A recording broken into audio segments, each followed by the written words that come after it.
네, 오늘도 기본교리 연구 이어서 하도록 하겠습니다. 새로운 장 들어가도록 하겠습니다. 13장 남은 자손과 그 사명. 첫 번째로 남은 자손의 역사와 출현이란 제목으로 함께 기본교리 13장의 내용을 살펴보도록 하겠습니다. 유인물 들어가기 전에 잠깐 지난 내용에 이어서 한 가지 좀 내용을 좀 살펴보고자 합니다. 누구입니까? 로마 카톨릭 교회가 섬기는 교회의 머리, 교황입니다. 제가 앤드루스에서 대학원을 다니면서 충격적인 하나의 수업을 듣게 되었는데, 그것이 무엇인가 하면 이 로마 카톨릭 수업이었어요.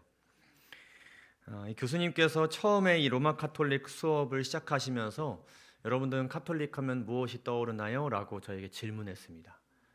저희는 뭐라고 대답했겠습니까? 작은 뿔, 악의 세력, 바벨론, 이런 답변들을 했습니다.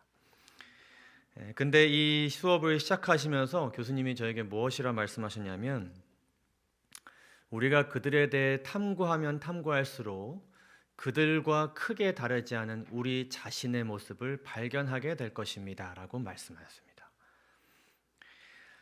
부조화 선지자 36페이지를 보시게 되면 사단이 태초에 이러한 마음을 가졌다고 해요. 최상권을 얻고자 하는 사단의 욕망은 다시 일어나고 그리스도에 대한 시기심을 마음에 또다시 품게 되었다. 자신보다 높은 그리스도의 자리와 그분의 권위에 도달하고 싶은 마음을 가지게 되었고, 그 최상권, 가장 높은 자리에 그가 올라가고 싶다는 마음을 가지면서 이 교만의 역사가 시작됨으로써 이 모든 죄의 역사가 시작되었습니다. 그가 만든 세력 중 가장 대표적인 세력인 이 로마 카톨릭의 수장인 교황 또한 이러한 최상권을 그가 가진 권위로 가지고자 하였고, 마침내 그들이 만든 교리를 토대로 하여서 그들은 그 자리에 올라섰습니다. 교황은 교회의 최고의 교사는 로마 교황이다. 따라서 신자들은 교회와 교황에게 누구께 하듯 하나님께 하듯 완전한 순종과 마음의 복종을 돌려야만 한다고 하였다. 우리가 지난 시간에 이러한 교리가 교회에 확립되었을 때 16억 명의 교회가 질서 있게 움직여질 수 있다고 했어요. 그 하나님이란 존재는 눈에 보이지 않고 오직 이 성경을 통해서만 그분의 뜻과 마음을 헤아릴 수 있는데, 그 마음과 생각을 우리의 눈에 보이는 한 존재가 대변하여서 이해하게 할 수 있다는 것이 교회에 얼마나 큰 도움이 되는지 모릅니다. 이러한 그들의 의도와 이러한 결정은 사단이 하늘에서 처음 실행한 것과 같은 것임을 우리가 알 수 있습니다. 근데 이러한 모습은 누구에게도 보여줬냐면 이스라엘 백성들에게도 보여줬습니다. 예수님께서 이 땅에 오셨을 때 유대인들은 압도하는 의지의 섬광으로 사람들의 생각을 변화시켜서 그의 최상권을 인정하도록 강요하는 그런 메시아를 기대하였다. 그들이 기다린 메시아는 교황과 같은 메시아였어요. 교황과 같이 사람들 위에 군림하며 모든 세상을 통치하고, 그리고 이스라엘 백성들을 그 가장 오른편과 왼편에 택하여서 세상을 군림하게 할 그 메시아를 기다렸습니다. 그리고 이러한 마음은 누구에게도 보여졌냐면 예수님께서 직접 택하신 제자들의 모습 속에서도 나타났습니다. 제자들은 하나같이 마음속으로 그 왕국에서 가장 높은 자리를 차지하려고 기대하고 있었다. 스스로 자기 자신을 다른 모든 형제들보다 위에 가장 첫째로 내세웠다. 결국에 이 모든 네 세력이 각기 다른 목적으로 각자의 삶을 살아갔지만 결국에는 똑같은 마음과 형태로 살아갔다는 것을 우리가 보게 되는 것이죠. 그래서 우리는 교회 안에서, 에클레시아라는 믿는 자들의 모임 안에서, 그것이 가정이든 소그룹이든 형제들의 믿는 자들의 모임이든 교회이든지 간에 그 안에서 우리가 어떤 선한 목적을 가지고 있더라도 자신을 타인보다 높임으로 문제를 해결하고 주어진 사명, 그것이 선교적인 사명일지라도 그런 방식으로, 그러한 마음으로 그것을 성취하려고 한다 그러면 우리는 누구와 다르지 않을까요? 그들과 다르지 않음을 우리는 반드시 기억해야 합니다. 내가 나이가 많기 때문에, 내가 교회를 오래 다닌 경력이 있기 때문에, 내가 더 아는 어떤 상식이 있고 지식이 있기 때문에, 사회적인 경험이 있기 때문에, 혹은 자신의 지위와 체면과 자존심을 앞세워서 우리가 있는 곳에서 강압적이고 권위적인 태도와 방식으로 문제를 해결하고 그 공동체를 지배하려고 한다 그러면 우리는 그들과 다르지 않음을 기억해야 될 것입니다. 예수님께서는 그들과 다르셨습니다. 너희는 그렇지 않을지니라는 말씀을 몸소 실천하셨습니다. 루스벨은 영광과 최상권을 얻기 위하여 죄가 들어오도록 문을 열어놓은 반면에 그리스도께서는 죄를 멸하기 위하여 스스로 어떻게 하셨어요? 낮추시고 죽기까지 복종하신 것이 드러났습니다. 예수님께서 이렇게 그들과 다른 모본을 우리에게 보여주시면서 제자들은 예수님께서 하늘로 올라가신 다음에 가장 먼저 이 모본을 따르기 위해서 모였습니다. 제자들은 선교의 성취가 이루어지기 전, 오순절 성령을 그들이 받기 전, 그들 스스로 우리가 갖춰야 되는 어떤 도달해야 되는 지점이 있음을 분명하게 깨달았습니다.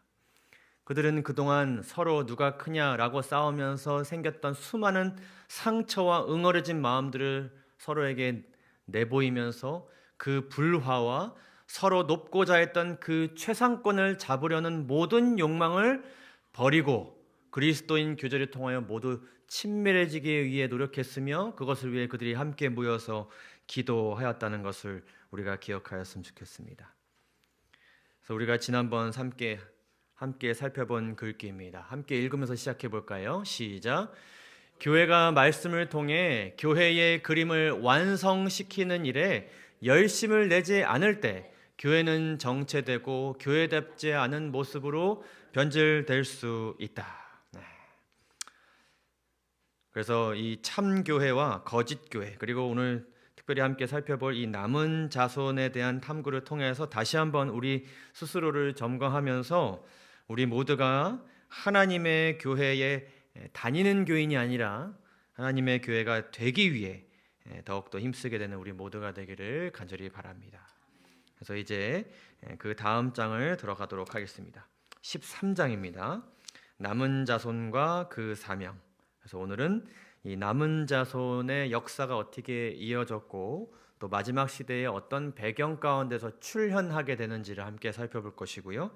그리고 다음 시간에는 이 남은 자손의 특징과 그 사명에 대해서 특별히 우리가 굉장히 중요하게 살펴봐야 할 세 천사의 기별에 대해서 함께 살펴보도록 하겠습니다. 시작하기 전에 기본 교리, 기본 신조, 남은 자손과 그 사명 부분을 함께 읽고 시작하도록 하겠습니다. 시작. 세계적 교회는 그리스도를 진실이 믿는 모든 사람들로 구성되었지만 마지막 시대, 즉 배도가 만연한 시대에 한 남은 자손이 하나님의 계명과 예수 믿음을 지키도록 불러냄을 받았다. 이 남은 자손은 심판의 때가 이르렀음을 알리고 그리스도를 통한 구원을 전하고 그분의 재림이 임박했음을 선포한다.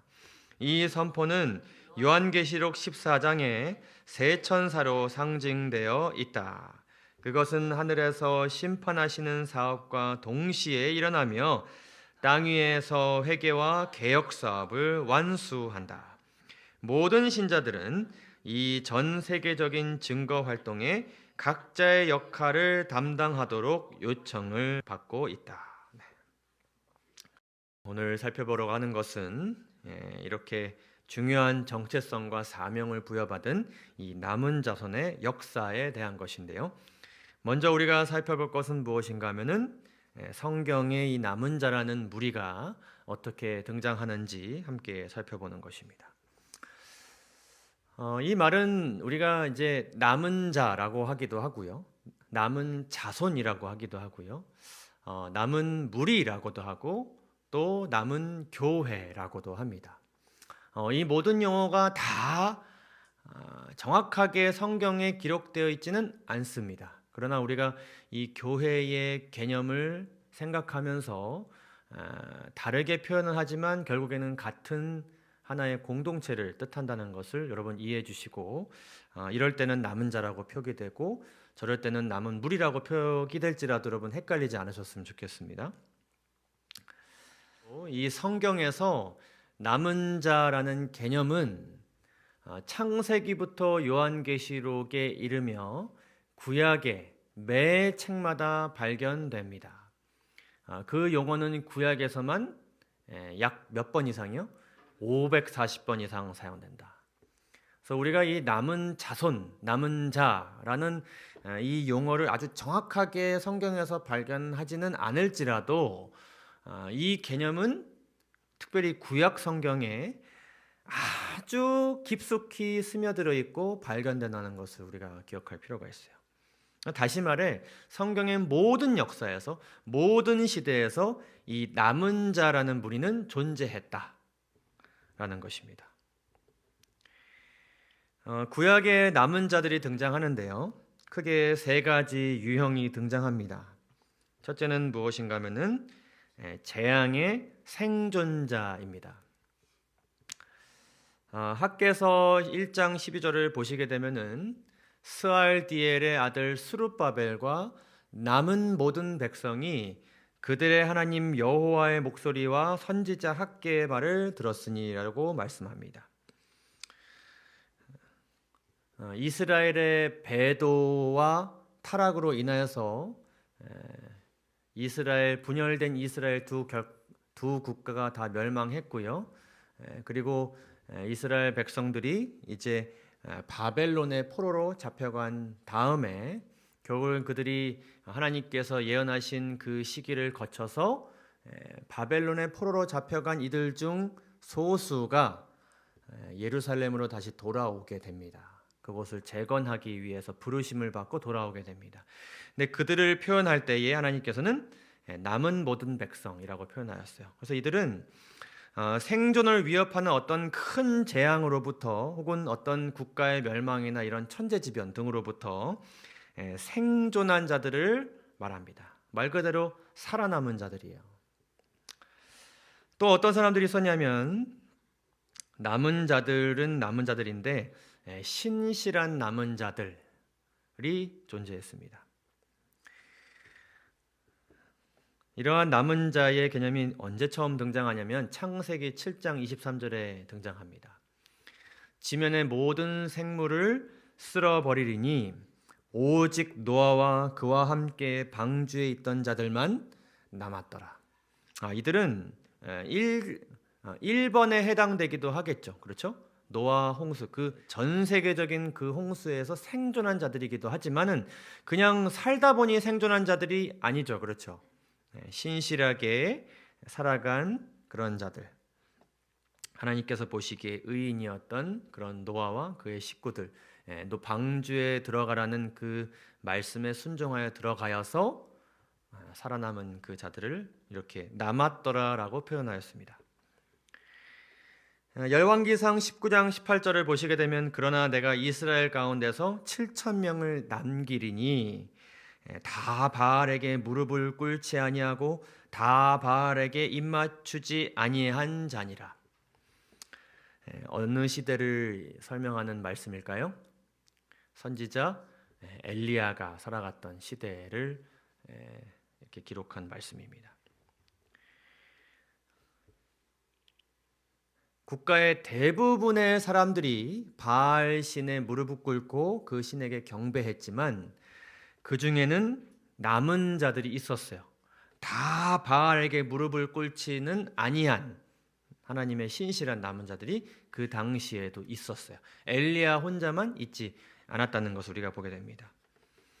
그래서 우리가 이 기록들을 보게 되면은 하나님께서는 항상 큰 무리에서 한 신실한 남은 자들을 선택하셨고, 또 역사가 흐르다 보면은 이 남은 자들이 다시 한번 이전의 역사를 반복해서 하나님을 떠나려고 또 그랬어요. 그러면 하나님께서 다시 그 가운데서 또 다른 남은 무리를 선택하시는 형태로 이 믿는 자들의 역사를 하나님께서 이어가셨습니다. 그러면서 하나님께서 어떤 남은 자들을 또한 이 말씀 속에서 등장시키셨냐면 미래에 있을 남은 자에 대한 말씀들도 주셨습니다.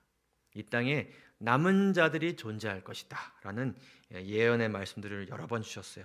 특별히 이 예언의 말씀들이 언제 많이 기록되어 있냐면은 선지서와 소선지서, 그 모든 이스라엘 국가들이 각자의 시대에서 멸망을 맞이하기 직전에 하나님께서 선지자들을 통해 주신 그 말씀들 속에 이 땅이 다른 적들에게 빼앗기게 될 것이고 너희들의 죄로 인해서 완전히 멸망하게 될 것이지만 남은 자의 역사는 내가 계속해서 누군가를 통해 이어나갈 것이다. 이런 예언의 말씀들을 여러 번 주셨어요.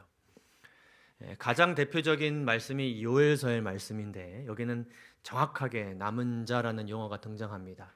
여호와의 크고 두려운 날이 이르기 전에 누구든지 여호와의 이름을 부르는 자는 구원을 얻으리니 남은 자 중에 나 여호와의 부름을 받을 자가 있을 것임이니라. 아무리 시대가 악하고 모든 것이 끝나는 일이 있을지라도 하나님의 남은 자의 역사는 계속 이어갈 것이다. 그래서 이 여호와의 크고 두려운 날이 이르기 전에 남은 자들이 있을 것이라는 이 말씀은 당장의 미래에 일어날 일이기도 하지만 마지막 때까지 계속해서 이 역사가 이어지게 될 것이라는 하나님의 그런 예언의 말씀이기도 합니다. 그래서 미리 예언된 그 미래의 마지막 때에 재앙을 통과하고 승리하는 신실한 자들로 구성된 남은 무리가 있을 것이다 라고 하나님께서 말씀하셨습니다. 우리가 이렇게 세 가지의 유형으로 남은 자를 이렇게 구분하기도 하지만 이렇게 아주 명확하게 이들이 구분되지는 않습니다. 신실한 남은 자가 재앙에서 생존하기도 하고 미래의 남은 자가 동시에 신실한 남은 자로 나타나기도 합니다. 어쨌든 늘 남은 자는 존재했고 하나님께서 이 남은 자들을 찾으셨고 그들을 통해 뭔가 그 시대의 역사를 이뤄내셨다라는 것을 우리가 보게 됩니다. 신약은 어떨까요? 이 남은 자에 대해서 말씀하신 분 첫 번째로는 우리 예수님이십니다. 누가복음 12장 32절을 보시게 되면 적은 무리여 무서워 말라. 너희 아버지께서 그 나라를 너희에게 주시기를 기뻐하시느니라 라고 말씀하였습니다. 여기서 적은 무리는 예수님의 제자들을 가리키는 것입니다. 근데 그 수가 어때요? 적다 하기도 민망할 정도로 적은 숫자죠. 그렇죠? 그러나 그들이 하나님의 나라를 받기까지 굉장히 많은 여러 가지 일들이 일어나게 될 것인데 그들이 이 나라를 받는 데까지 하나님께서 지켜보아하실 것이라는 약속의 말씀을 주십니다. 근데 중요한 것은 이 무리는 대다수에 비해서 어떤 무리일 것이에요? 적은 무리일 것이라는 말씀을 또한 주고 계십니다. 사도 베드로도 이렇게 이야기했습니다. 2장 9절에서 너희는 택하신 족속이요 왕 같은 제사장들이요 거룩한 나라요 그의 소유가 된 백성이니 그들이 이렇게 된 것은 다 누구의 택하심으로 인해서 받게 된 정체성이에요. 하나님의 사랑과 은혜로 인해 받게 된 정체성이에요. 그들이 스스로 제사장의 역할을 할 수 있는 사람도 아니었고요. 거룩하게 살아갈 수 있는 사람들이 아니었습니다. 그러나 하나님께서 그들의 믿음을 귀히 여기시고 이렇게 여겨주셨죠. 그렇죠? 근데 왜 그들을 그렇게 여겨주셨느냐? 이는 너희를 어두운 데서 어떻게 하세요? 불러내어서 그의 기이한 빛에 들어가게 하신 이의 아름다운 덕을 하나님의 아름다운 품성을 온 세계에 선포하게 하시기 위해서 그들을 어떻게 하셨다? 불러내셨다. 그래서 이 남은 무리의 또 다른 특징은 무엇인가? 하나님께서 그들을 택하시고 어딘가에서 이렇게 불러내시는 그러한 특징을 또한 가지고 있습니다. 바울은 무엇이라고 말씀하셨습니까? 로마서 9장에 이렇게 기록합니다. 이스라엘에게서 난 그들이 다 이스라엘이 아니요. 이스라엘 족속에서 태어났고 이스라엘 족속 가운데 있을지라도 이스라엘이라 상징된 교회 안에 있을지라도 다 무엇이 아니다. 교회 안에 있어도 다 교회가 아니다. 이런 말씀이에요.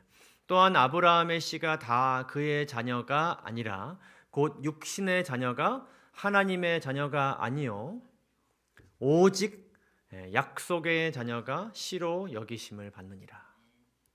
그러니까 어떤 무리가 있어도 구별된 어떤 무리가 있어도 다 100% 그렇지 않다는 것을 또한 보여주십니다. 우리가 교회의 특징을 우리가 함께 살펴보았죠. 그렇죠? 우리가 남은 무리다 라고 하는 어떤 소수의 무리가 있어도 그 안에서 또 신실한 자들과 그렇지 않은 자들이 항상 존재한다는 것을 우리가 보게 됩니다. 그 안에서 그 소수의 남은 자들이 무엇을 해야 되고 어떤 존재가 되어야 되느냐, 이게 중요한 것이겠죠. 성경 속에 나타난 이 남은 자들을 우리가 다 살펴볼 수는 없지만 종합해서 이 특징들을 요약해 보면 이렇습니다. 첫째는 하나님께서는 큰 무리 가운데 한 신실한 남은 무리를 선택하신다. 근데 이것은 절대로 그들 스스로 될 수 없는 것입니다. 하나님께서 그렇게 명령해 주셔야 그들이 남은 무리가 되는 것이죠. 그 시대 가운데서 그들의 신실함은, 남은 무리의 신실함은 대다수의 불신과 구별되었습니다. 그러한 거룩한 특성을 그런 거룩한 특징을 그들이 가지고 있었어요. 그리고 하나님께서는 그들에게 그렇게 구별된 삶을 살라고 명령하시면서 특별한 사명을 그들에게 주셨어요. 어떤 이들에게는 그들의 믿음을 계속해서 이어나가라는 어떤 사명을 주시기도 하시고, 무언가를 짓고 만들라는 사명을 주시기도 하시고, 대다수 어떤 사명을 주셨냐면 선교적인 사명, 곧 이 시대가 맞춰지게 될 것이라는 그런 종말의 기별을 전하도록 그렇게 선교의 사명을 그들에게 부여하셨습니다. 근데 그들이 그렇게 구별된 삶을 살고 특별한 사명을 이행하면서 그들은 수많은 핍박과 싸움 속에서 상처받고 어려움들을 겪었어요. 그러나 그들은 그 속에서 그들을 구원하신 구원자를 붙잡고 의지하면서 그들은 마침내 하나님의 능력과 은혜로 승리하고 결국에는 살아남는 남은 자들로 그렇게 기록되어 있습니다. 이런 역사는 구약에서부터 신약의 시대까지 이어졌고 성경 시대 이후에도 계속해서 등장했습니다. 이 시대 이후 등장한 남은 무리에 대해서 기록하는 가장 성경의 대표적인 말씀은 바로 이 말씀일 것입니다. 계시록 12장 17절에 있는 말씀이죠. 함께 읽어볼까요? 용이 시작. 용이 여자에게 분노하여 돌아가서 그 여자의 남은 자손 곧 하나님의 계명을 지키며 예수의 증거를 가진 자들과 더불어 싸우려고 바다 모래 위에 서 있더라. 사도 요한이 반모섬이라는 섬에 유배되어 있을 때 하나님께서 미래에 일어날 일들에 대해서 예언을 해주셨습니다. 그때 우리가 아까 살펴본 것처럼 미래에 있게 될 한 남은 무리에 대해서 이렇게 예언을 하셨는데, 여기에는 용이란 한 존재가 등장하고 이 용이란 존재가 분노하는 한 그 대적하는 대상이 있게 되는데, 그 대상은 여자, 그리고 누군가와 싸우려고 했는데 그 싸움의 대상이 되는 누구요? 남은 자손. 근데 이 말씀 속에서 이 남은 자손이 어떤 남은 자손이라 그러죠? 그 여자의 남은 자손이라고 말씀합니다. 여기서 이제 용이 나오고 용과 대적하는 그 여자의 남은 자손이라는 존재가, 남은 자손의 무리가 등장하는데요. 우리가 이 의미를 좀 잠깐 살펴보도록 하겠습니다. 먼저 누군가에게 굉장히 화가 나 있고 누군가 싸우기 위해 바다 모래 위에 서 있는 이 용의 정체는 무엇입니까? 같은 장 계시록 12장에 기록되어 있고 우리가 대쟁투장에서 함께 공부했던 내용입니다. 하늘에 전쟁이 있으니 미가엘과 그의 사자들이 용과 더불어 싸울세 용과 그의 사자들도 싸우나 이기지 못하여 다시 하늘에서 그들이 있을 곳을 얻지 못한지라. 큰 용이 내쫓기니 그 용은 누구예요? 옛뱀 곧 마귀라고도 하고 사탄이라고도 하며 사탄이라고도 하며 온 천하를 꿰는 자라. 그가 땅으로 내쫓기니 그의 사자들도 그와 함께 내쫓기니라. 그렇다면 이 용과 대적하게 되는 여자의 남은 자손은 누구인가? 우리가 아주 중요하게 여기고 있는 창세기 3장 15절에 그에 대한 힌트가 나오고, 이 여자의 남은 자손이 이 마지막 때에 등장하기 수천여 년 전에 인간이 죄의 시험에 넘어지게 되고 타락하게 된 그때에 이미 오래전 예언하신 그 말씀에 이 세력이 등장합니다. 이 무리가 등장합니다. 여러분 여러 번 우리 김대성 목사님 설교를 통해서 접하셨고 공부하신 말씀이죠. 내가 너로 여자와 원수가 되게 하고 내 후손도 여자의 후손과 원수가 되게 하리니 여자의 후손은 내 머리를 상하게 할 것이요 너는 그의 발꿈치를 상하게 할 것이니라 하시고, 한번 우리가 점검을 해볼까요? 여기서 내가는 누구입니까? 내가 하나님이십니다. 그렇죠? 너로, 그래서 너는 누구입니까? 인간을 꾀임에 빠뜨리고 넘어지게 한 사단, 옛뱀 사단을 일컫는 것입니다. 그 사단이 누구와 원수가 되게 한다고요? 여자와, 그리고 그의 후손은 또 누구의 후손과? 이 여자의 후손과 원수가 되게 할 것이다. 그래서 사단과 여자가 계속해서 대립하고 또 사단의 후손과 여자의 후손 계속해서 서로 대립하는 역사가 있게 될 것인데, 여자의 후손은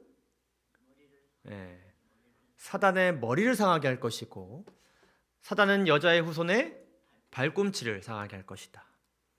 그래서 사단은 아주 큰 치명상을 입게 되는 것이고 여자의 후손은 회복될 어떤 상처를 입게 될 것이라는 것을 우리가 알 수 있죠.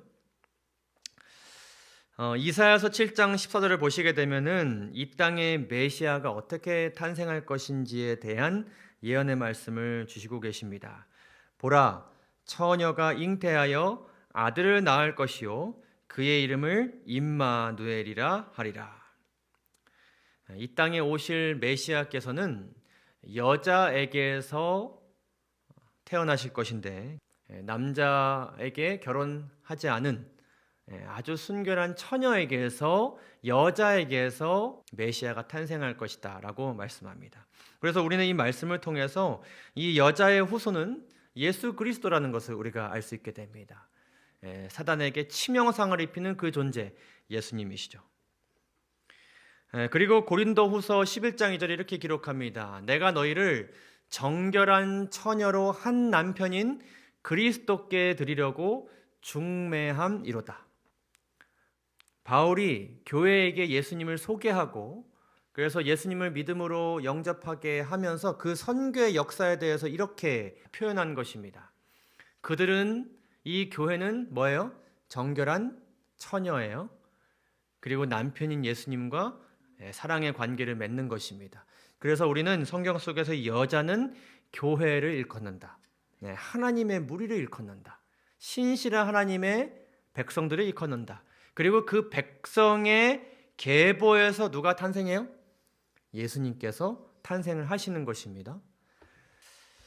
그리고 이 여자의 후손으로 이 땅에 오신 예수 그리스도께서는 십자가를 통해서 이 땅에서뿐만 아니라 온 우주에 마귀의 기만을 완전히 드러내시고 마귀의 악한 계획을 완전히 멸하셨습니다.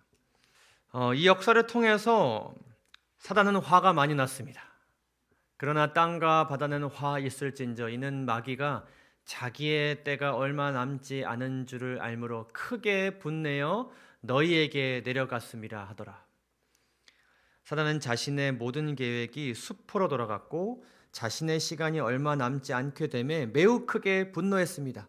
사단은 예수님이 십자가에 달려 돌아가시지 않도록 하기 위해, 달려 돌아가시더라도 그분의 그 고통 때문에 그분 스스로 이것을 포기하게 만들기 위해서 온갖 노력을 다했습니다. 그러나 그것은 실패로 돌아갔고 사탄은 많이 화가 났어요.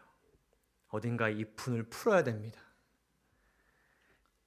사탄은 그 분노를 여자의 후손을 낳은 여자에게 쏟아붓기로 결심합니다.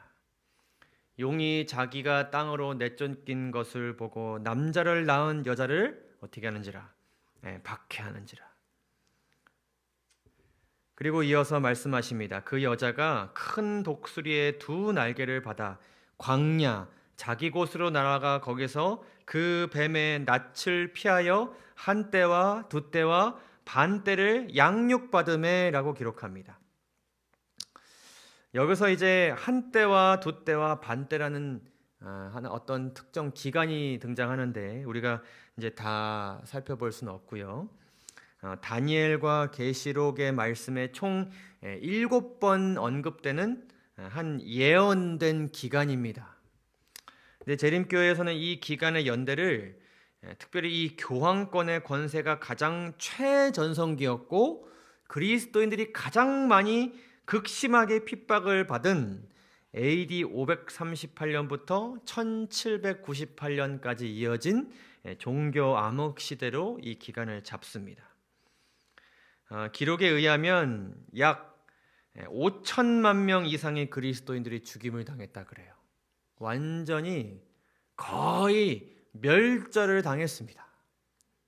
그들이 고난받고 고문받고 죽임을 당한 그 방법들은 상상을 초월합니다.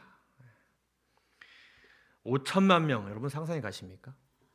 5천만 명. 우리나라 국가 하나가 뭐 몇십 년, 몇백 년 안에 그냥, 그리고 이것이 뭐 꾸준히 일어나기도 했지만 한 번에 몇만 명, 10만 명 이런 숫자가 동시에 학살을 당하는 그런 일들이 있었습니다. 여러분 상상할 수 없는 시대입니다. 우리가 어떤 뭐 여기 전쟁을 경험하신 분들도 있겠지만은 뭐 우리가 감히 생각해 볼 수 없는 그런 시대였습니다. 사단은 정말 화가 많이 났어요. 그렇죠? 정말 분노를 이들에게 아주 쏟아냈습니다. 그리고 아주 그 씨를, 뿌려진 그 씨를, 여자의 그 씨앗을 완전히 없애버리기 위해, 멸절하기 위해 최선을 다했습니다. 그러나 늘 그러했듯 하나님은 그분의 자신의 것을 돌보셨습니다. 비록 교회가 핍박을 받고 추방되어도 주가 그것을 어떻게 하셨어요? 양육하였습니다. 그 속에 있었던 소수의 무리를 하나님께서 광야, 모래바람이 날리는 그곳이지만 하나님께서 먹이시고 재우시고 살게 하셨던, 생존시키셨던 그 출애굽의 역사를 산골짜기에서, 동굴 속에서, 이런 곳에서 이어가시면서 그들을 보호하시고 지키셨고, 결국에는 교회의 역사 그리고 남은 무리의 역사가 계속해서 이어지게 됩니다. 이 말씀에 나타난 이 역사를 우리가 조금 더 깊이 좀 살펴보고 싶습니다. 이 교회의 배도와 핍박의 역사, 이 역사에 대해서 하나님께서 아주 구체적으로 예언하시고 또한 경고하셨었습니다. 마태복음 24장을 보시게 되면 예수님께서 이렇게 예언하시고 경고하셨습니다. 거짓 그리스도들과 거짓 선지자들이 일어나 큰 표적과 기사를 보여 할 수만 있으면 택하신 자들도 미혹하리라. 내가 예수님이다, 혹은 내가 예수님의 사도다, 선지자라고 스스로 명칭한 그런 사람들이 계속해서 일어나게 됩니다. 그래서 이 역사에 대해서 바울은 이런 말씀과 또한 예언의 말씀을 우리에게 전해주셨는데요. 데살로니가 후서 이렇게 기록합니다. 먼저 어떠한 일이 있고요? 배도하는 일이 있고 저 불법의 사람 곧 멸망의 아들이 나타나기 전에는 이르지 아니하리니. 그러니까 다시 말하면 뭐가 있고요. 배도하는 일이 있고 그 다음에는 불법의 사람이 등장할 것이다 라는 것을 우리에게 말씀해 주셨어요. 저는 대적하는 자라 범사에 일컫는 하나님이나 숭배함을 받는 자 위에 뛰어나 자존하여 하나님 성전에 앉아 자기를 보며 누구라 하느니라? 하나님이라 하느니라. 그래서 교회가 배도하게 되고 그리고 그 가운데 한 불법의 사람이 등장하게 될 것이라고 예언했어요. 근데 결국에는 예수님께서 예언하신 대로 이 거짓 그리스도들과 거짓 선지자들에 의해서 교회가 먼저 어떤 위기에 처하고 배도하고 타락하는 일이 있는 다음에 그 가운데서 이러한 불법의 사람이 등장하게 될 것이라는 것을 우리에게 말씀하였습니다. 교회의 배도와 불법의 사람의 등장. 교회는 먼저 어디에서부터 멀어지게 되었냐면 첫사랑에서 멀어지게 되었습니다. 그 초대교회의 열성과 열심히 기도하고 열심히 말씀 보고 함께 연합하고 사랑을 나누고 전도하는 그런 일에 대한 열성이 조금씩 식어지게 되었어요. 그래서 어떤 그들의 순결성 그리고 굉장히 그들의 어떤 행위의 높은 표준, 그냥 우리가 어떤 행위에 대한 말씀을 발견하게 되었을 때 대다수가 하나님이 말씀하셨으니 그렇게 해야지 이런 분위기였는데 점점 뭔가 그것도 해야 되나? 그것도 할 수 있을까? 이런 의심의 마음과 또 그들 가운데 여러 가지 고난들로 인해서 어떤 부딪히는 현실적인 문제들의 그들의 어떤 마음과 정신이 빼앗기게 되면서 이 교회의 예배들이 점점 형식적으로 흘러가고 그렇죠? 그러면서 그들 가운데 연합의 결속 또한 점점 분열되게 되고 결국엔 이 교회가 교회다운 모습에서 점점 멀어지게 된 것입니다. 그러면서 어떤 일이 있게 되었냐면 그들이 그들의 지도자들을 선택하는 데 있어서 하나님에게서 그들의 마음이 멀어지면서 교회를 운영하기 시작하면서 그들이 어떻게 지도자를 선택하게 되었냐면 사람의 인기와 개인의 권세가 점점 더 중요시 되게 됩니다. 정말 그들이 한 명을 뽑기 위해 밤낮 기도하고 통회하는 심정으로 회개하고 하면서 지도자를 선택한 것이 아니라 뭐 언제 그러고 있어요, 그렇죠? 빨리빨리 투표해가지고 적당히 그냥 지도자같이 보이는 사람 빨리빨리 선출하고 그 모든 것이 간소화되고 형식화되면서 그들은 이런 기준을 가지고 사람을 뽑기 시작했어요. 당연히 이런 것에 힘입어 뽑혀진 선출된 지도자들이 영성 있게 교회를 지도할 리 만무합니다. 그렇죠? 그러면서 그들은 점점 그들의 인기와 권세를 활용해서 사람들을 다스리기 시작했고 그리고 그들의 권세를 유지하기 위해 무언가를 하기 시작합니다. 그러면서 그들의 영향력이 점점 커지고 광범위해지기 시작해요. 그리고 지금보다 훨씬 더 이 종교의 힘이 강했던 당시 시대에서 이 교회의 한 지도자, 담임 목사, 혹은 사제와 주교 이런 사람들의 목소리가 커지게 되었고 그리고 지금도 그러하듯이 마을의 어떤 정치 지도자를 뽑을 때 누구를 먼저 이렇게 포섭하는 게 좋을까요? 그 마을의 가장 큰 교회의 목사님을 포섭하는 게 좋은 거죠. 그 목사님이 이 당의 이 사람 기호 1번을 지지하라고 하면은 그 사람들의 투표권을 얻을 수 있기 때문에 그러한 일이 당시에도 이루어졌던 것입니다. 그러면서 여러 교회 지도자들이 있었고 그들만의 어떤 시스템이 갖춰지게 됐는데 그 가운데서 주교들이 등장하게 되었고 이 주교라는 것은 지금으로 말하면 약간 합회장 같은 분들입니다. 어떤 지역을 관할하는 어떤 대학 지역의 지역장 이런 분들이었어요. 그러면서 그들 중에서도 누가 뽑혀야 됐을까요? 가장 우두머리 그 모든 사람들을 또 통솔하는 사람이 또 뽑히게 되었는데 그러한 주교들 중에서 가장 높은 어디의 주교요? 로마의 주교. 가장 영향력 있는 교회들이 있는 가장 신자들이 많은 그 교회의 주교가 기독교 전체의 최고의 권세자로 부상했고, 그리고 그 나라의 정치 지도자였던 황제는 이 사람의 영향력을 이제 무시할 수 없게 된 것입니다. 그러면서 그의 영향력을 인정하면서 그를 어떤 존재로 인정하게 되어 전 세계 교회의 수령으로 인정하게 됩니다.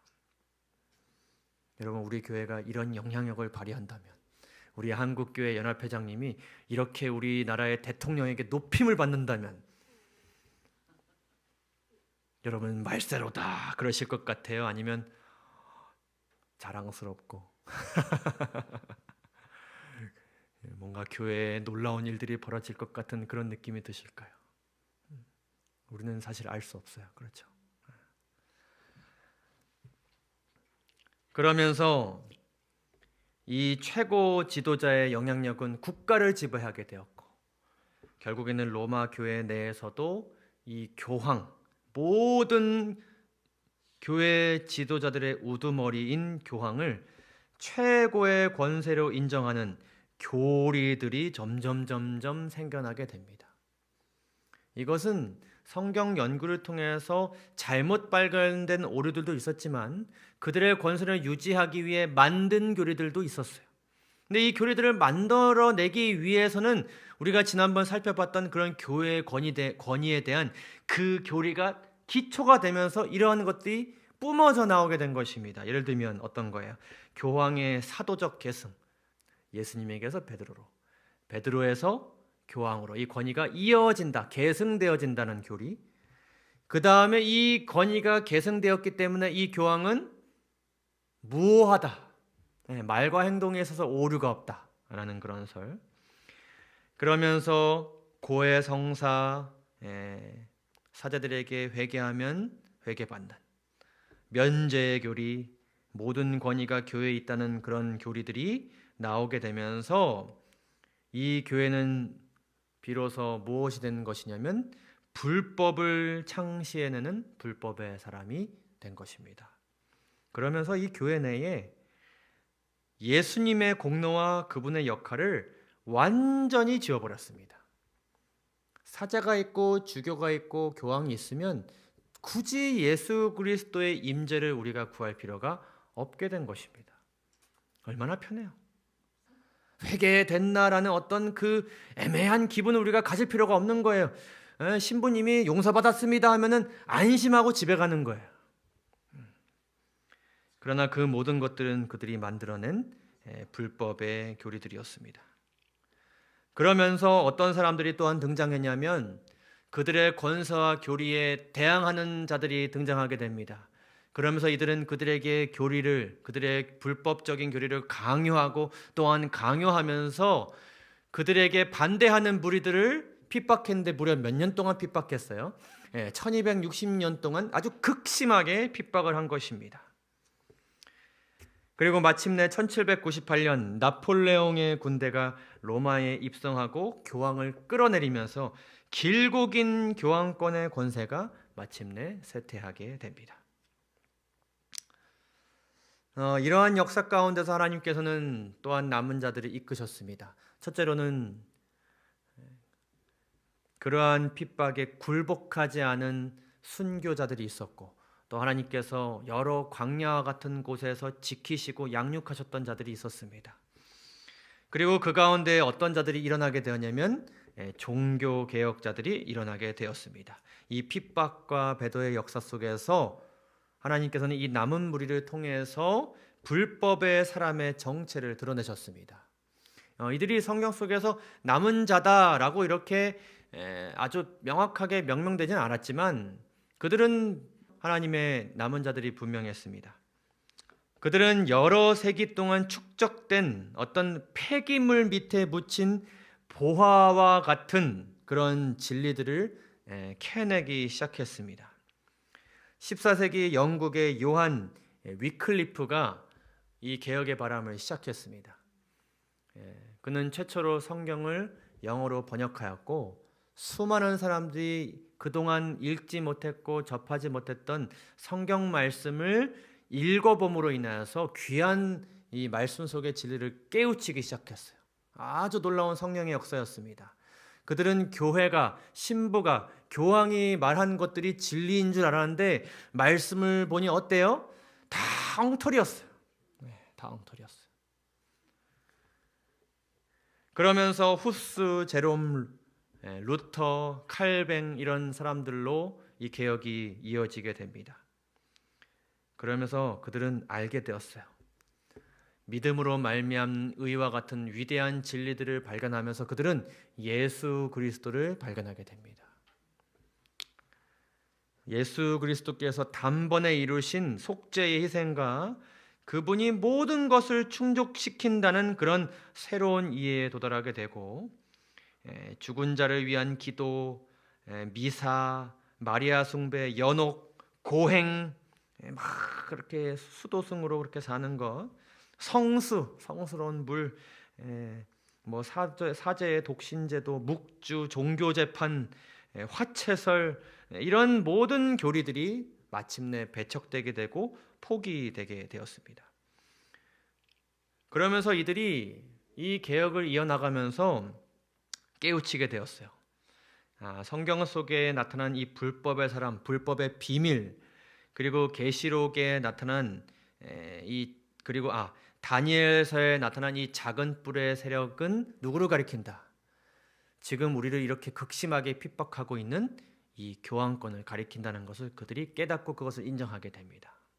그래서 사람들에게 전파했어요. 거기서부터 어떻게 하라? 나오라, 나오라. 예수 그리스도를 믿기 위해 나오라. 우리가 함께 예수 그리스도 안에서 연합하자. 이러면서 한 마음으로 함께 남은 무리가 되어 개혁을 이어나갔습니다. 그러나 또 안타깝게도 이전의 역사는 다시 한번 반복되었습니다. 무엇이 폭발하게 되었냐면 교리에 대한 논쟁이 폭발하게 되었어요. 함께 성경을 연구하면서 나는 이것이 옳다라고 생각해도 이것이 하나님께서 나에게 주신, 우리에게 주신 빛이라고 여겨졌는데 다른 사람이 그것에 대해서 뭐예요? 반박해요. 아니라 그래요. 그것을 우리가 이제 겸손하게 함께 탐구할 필요가 있는데 때로는 나의 자존심이 그것을 허락하지 않는 것입니다. 기분이 나쁘고 그 말투가 기분이 나쁘고 내가 이것을 얼마나 오랫동안 연구했는데 라는 어떤 자기의가 마음속에서 피어남으로 인하여서 이 교리적인 논쟁은 굉장히 큰 분열로 이어지게 되었고, 결국은 우리 어떤 말씀을 실천하기보다는 그냥 앉아가지고 성경만 연구하면서 그들의 모든 순종에 대한 영역은 형식화되게 되었고, 그리고 마침내 그들은 분열되게 됩니다. 하나의 남은 무리가 아니라 각자의 이름으로 칼뱅파, 루터파 이렇게 나뉘어져서 각자의 교회를 세우는 역사가 이루어지게 되죠. 어떤 기록을 보게 되면 이렇게 기록합니다.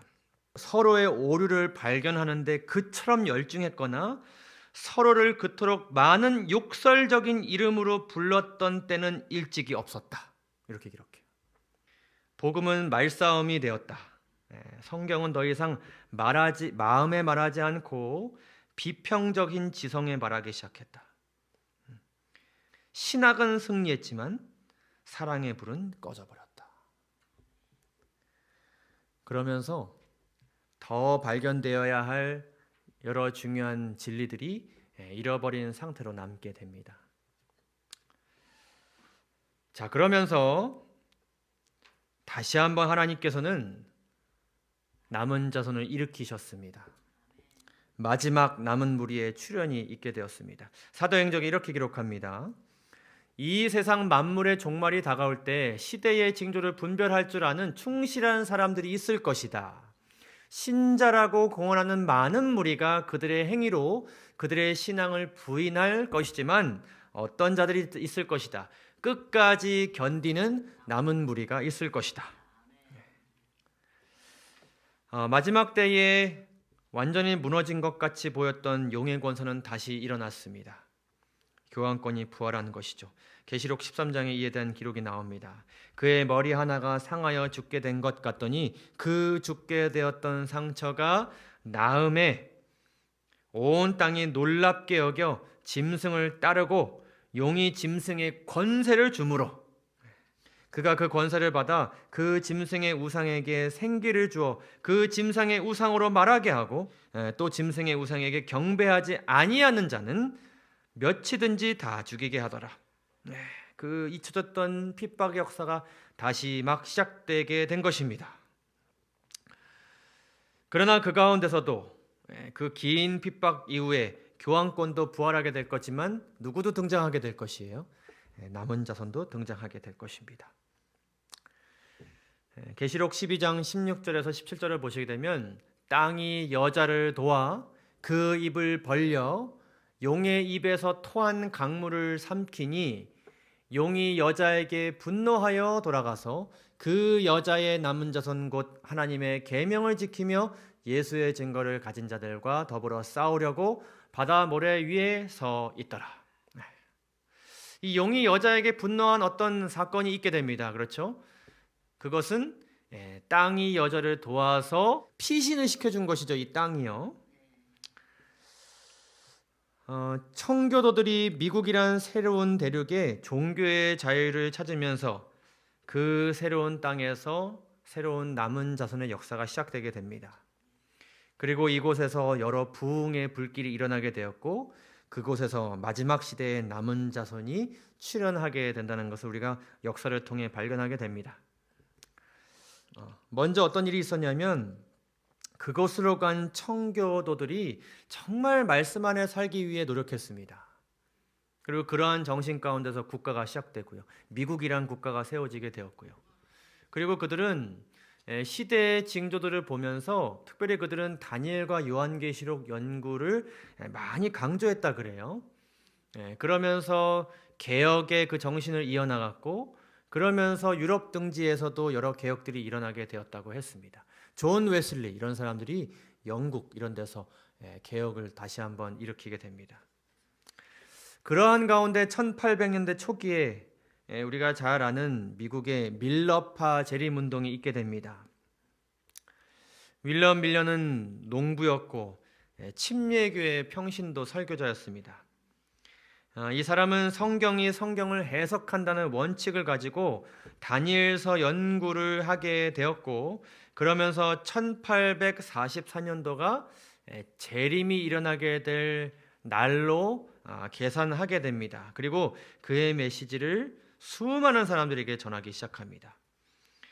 그러면서 1840년까지 전국적으로 이 메시지가 확대되게 되었고 다양한 당시의 주류 교파들이 합세해서 초교파적인 운동으로 이것이 번지게 되었고 그들이 예수님이 오신다고 지정한 그 날짜까지 재림을 준비하기 위해서 최선을 다했습니다. 그래서 이 운동의 공통된 목적은 무엇이냐면 새로운 교회나 그들만의 어떤 신조를 가진 어떤 교파를 창설하는 것이 아니라 죄인들을 죽음에서 구원하고 주님의 임박한 재림을 위해 사람들을 준비시키는 목적을 가지고 이 운동을 벌였습니다. 그러니까 그들만의 어떤 새로운 교회의 역사를 시작하기 위해 운동을 벌인 것이 아니라 모든 것이 곧 끝나기 때문에 우리가 준비하고 얼른 이 방주에 타세요라는 그 메시지를 전한 것이죠. 지금 일어나야 할 마지막 재림운동이 어떤 형태로 이루어져야 되는지에 대한 힌트를 우리가 알게 되는 굉장히 역사적인 사건입니다. 그러나 그 날짜에 예수님께서 오셨어요? 안 오셨어요? 네, 오시지 않았습니다. 그리고 함께 재림을 준비했던 이들이 뿔뿔이 흩어지게 됩니다. 완전히 사기당했다 여겨지고 믿음을 버리고 뿔뿔이 흩어지게 돼요. 그러나 그 가운데서 소위 이 대실망이라는 사건이 있은 후에 재림을 기다린 재림을 정말 소망했던 소수의 신자들이 다시 어떻게 했어요? 재결합합니다. 항상 하나님께서 이렇게 다시 흩어진 자들을 연합시키심으로써 역사를 이루십니다. 그 초대교회 역사도 그러했고요. 그리고 그들은 다시 모여서 혹 우리가 잘못 깨달은 것은 아닐까 스스로를 되돌아보면서 성경과 예언에 대한 재탐구를 시작하게 됩니다.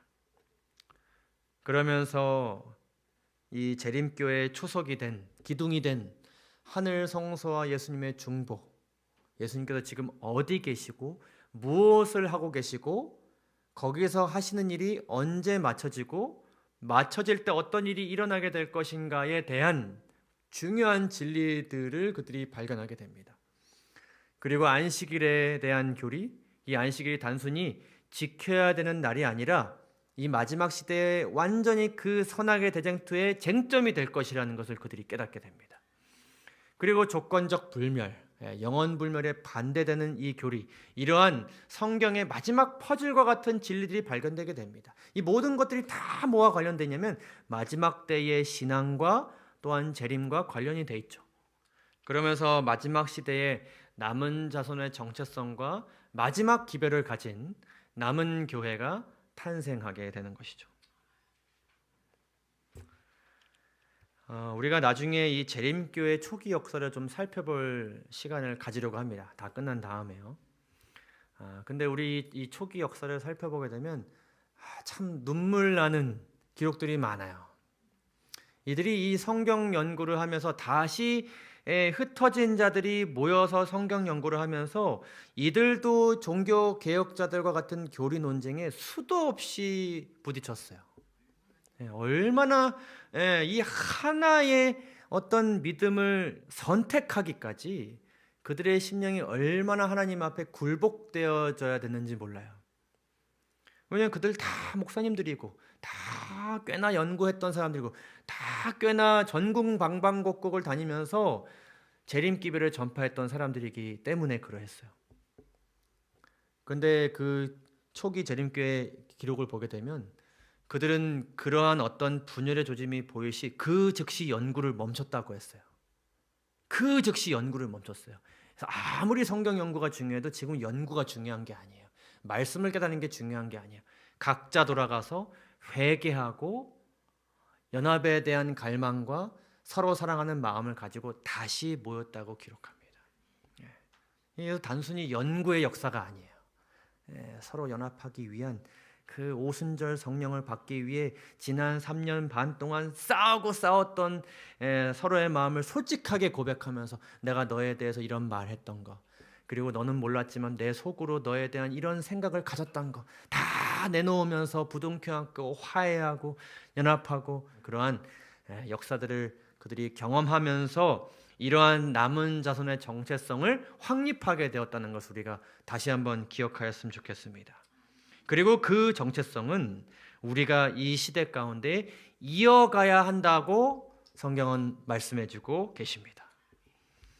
이 말씀을 깨달은 자들, 남은 자손 곧 이 마지막 때에 모두가 하나님의 계명을 지키지 않아도 된다고 이야기하고 심지어 교회를 다니고 믿는 자들이다라고 공표하는 자들조차도 예수의 증거를 부인하는 이 시대 가운데서 하나님의 계명을 지키며 예수의 증거를 가진 자들로 살아가야 된다는 것을 깨달은 그런 자들, 그 자들이 이 정체성을 이어가야 된다는 것을 우리에게 말씀하고 계십니다. 또한 성도들의 인내가 여기 있나니 인내가 필요한 이 시기 가운데 그들은 하나님의 계명과 예수에 대한 믿음을 지키고자 최선을 다하는 자들로 이 마지막 시대의 남은 자로서 서 있게 될 것입니다. 그리고 우리가 다음 시간에 살펴볼 그 마지막 시대에 선포되어야 할 그 죽어가는 사람들을 바벨론으로부터 나오게 할 그 마지막 기별을 받은 자들이 이제는 세상으로 나아가다는 사명을 받았다는 것을 기억하면서 다시 한번 우리가 이 남은 자손으로서 고백할 수 있게 된 것이 얼마나 큰 영광이고 또한 얼마나 진지하고 엄숙한 일이며 우리가 어떻게 또한 살아가야 되는지에 대한 큰 동기를 얻게 되지 않을 수 없는 것이죠. 다시 한번 오늘의 내용을 통해서 주님 앞에 굴복하는 심정으로 결심하는 우리 모두가 되기를 간절히 바랍니다. 오늘 내용을 마치면서 한 가지 좀 생각을 해보게 되었으면 좋겠습니다. 여러분, 이 역사를 간략하게 우리가 살펴보았는데 어떻게 느끼셨습니까? 끊임없이 역사가 어떻게 되었어요? 반복되었다는 것을 우리가 보게 됩니다. 사단의 역사도 반복되었고 또한 하나님의 역사 또한 반복되었습니다. 끊임없이 인간은 타락했고 또한 그 가운데서 하나님께서는 끊임없이 구원하셨습니다. 끊임없이 구원받은 자들이 배도했습니다. 초심을 잃었어요. 하나님에게서 떠났습니다. 그들 자신만의 신앙을 하기 시작했어요. 그러나 그 가운데서 하나님께서는 남은 무리를 통해 개혁을 일으키셨습니다. 그리고 그 가운데서 핍박 또한 반복됐습니다. 그리고 그 가운데서 하나님께서는 핍박을 끝내시고 부흥을 일으키셨습니다. 오히려 핍박을 통해 새로운 역사를 이루셨습니다. 이러한 역사의 반복 가운데서 우리는 어디에 속해 있는가? 우리는 어떤 역사를 다시 한번 기대하고 어떤 역사를 향하여 나아가고 있는가를 생각해 보았으면 좋겠습니다. 여러분, 이 마지막 시대에 마지막 시대를 살아가는 교회에 대해서 굉장히 상반된 정체성을 가진 두 무리를 하나님께서는 요한계시록에 등장시키셨어요. 하나는 뭐냐면 도저히 하나님의 교회라고 볼 수 없는 라오디게아 교회가 있고, 또한 하나님의 교회로 볼 수 있는 남은 교회가 등장합니다. 같은 무리예요. 여러분, 이것이 참 흥미롭지 않습니까? 같은 무리인데 하나님께서는 이 마지막 시대를 살아가는 이 같은 무리를 어느 말씀에서는 라오디게아 교회라고도 하시고 어느 말씀에서는 남은 교회라고도 하셨어요. 우리가 잠깐 생각해 볼 것은, 그러면 우리는 남은 교회인가 아니면 라오디게아 교회인가?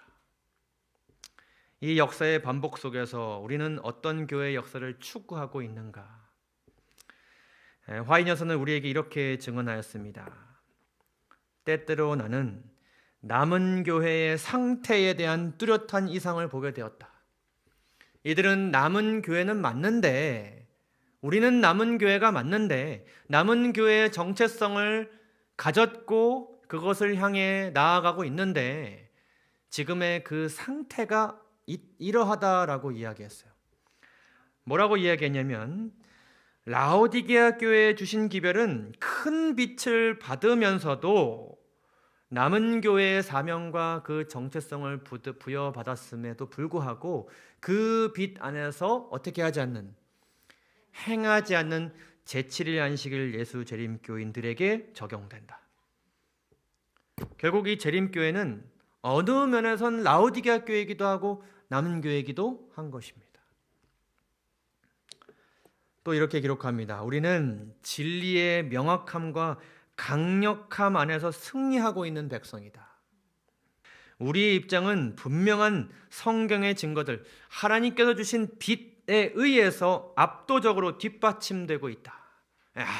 아무리 누가 흔들어도 하나님의 진리가 뒷받침되어 있기 때문에 흔들리지 않는 남은 자손들입니다. 남은 교회입니다. 그러나 우리는 성경적 겸손, 예수님의 겸손, 인내, 믿음, 사랑, 자기 부인, 깨어있음, 그리고 희생의 정신에 있어서 크게 부족하다. 우리는 무엇을 길러야 한다? 성경적 진리는 가지고 있지만 성경적 거룩함, 그 진리를 가진 자들의 속마음, 마음 상태, 행위를 가져야 된다. 그것을 길러야 된다고 우리에게 권면하였습니다. 하나님의 백성 가운데 죄가 만연하다. 라오디게아 교회에 주어진 분명한 책망의 메시지는, 그 회개의 기별은 받아들여지지 않고 있다라고 우리에게 경고하고 있습니다. 여기 남은 무리가 있다라는 책을 보게는 이렇게 기록해요. 라오디게아 교회의 문제는 진리의 문제가 아니라 무엇의 결핍이다? 거룩함의 결핍이다. 그들이 가진 그 진리의 토대를 보면 이들은 남은 무리가 맞습니다. 남은 교회가 맞습니다.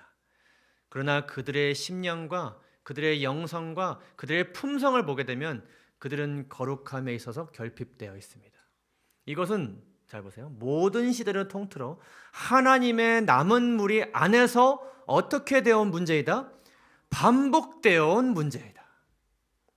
그래서 우리는 이 역사의 반복 속에서 아주 엄숙한 마음을 가지게 되는 것입니다.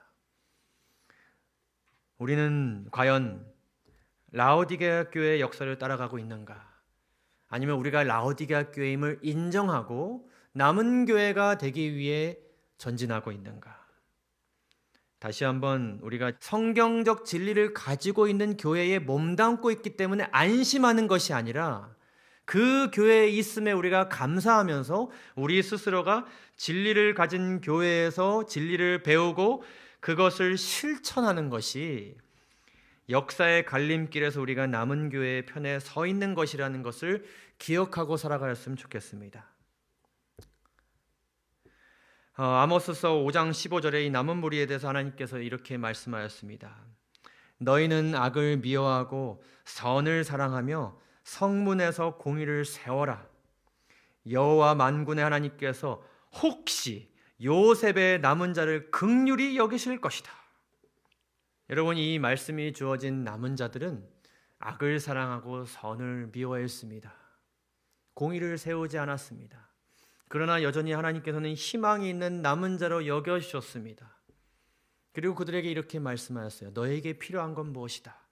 하나님의 긍휼하심이다. 자비다.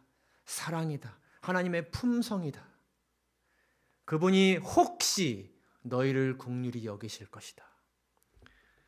이 말씀은 무엇을 뜻하냐면 남은 자의 구원은 살아남은 자의 어떤 공로로 기인된 것이 아니라 하나님의 무엇 덕분이다? 은혜 덕분이다. 우리는 남은 교회 가운데 있음에 하나님께 감사드립시다.